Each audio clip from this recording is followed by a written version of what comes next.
Nine's intrepid reporter Mike Dalton went out to confront our leaders.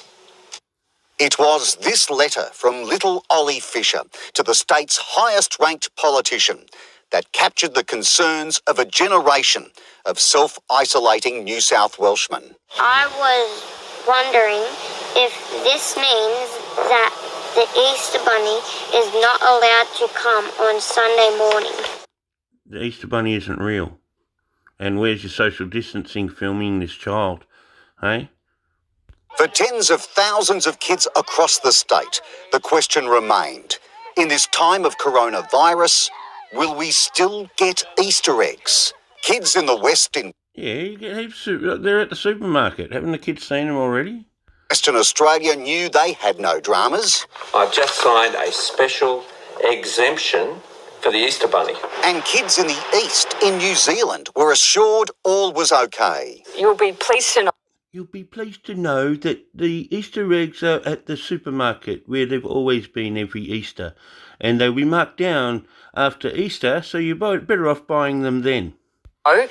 That we do consider both the Tooth Fairy and the Easter Bunny to be essential workers. And Australia's Chief Medical Officer had no issue with his vocational classification. He's a solo operator and is an essential service.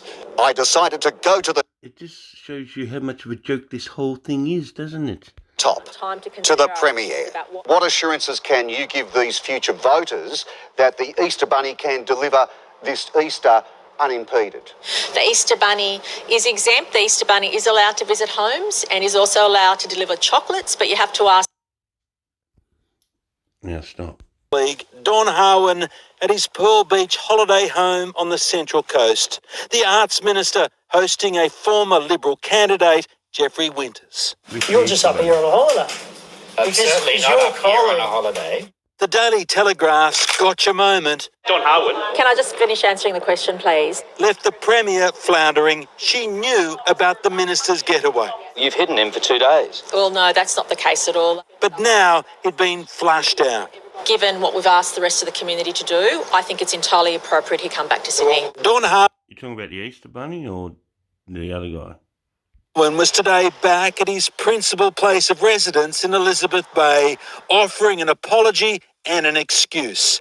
I've been working remotely from my Central Coast home for a number of weeks prior to the public health order coming into place. He managed to convince the Premier. Will you sack him? That's not my intent, no. But Will you sack the Easter Bunny? Or you give the same seriousness as you did with the Easter Bunny as you're doing with this politician? Wow, that's just all bullshit.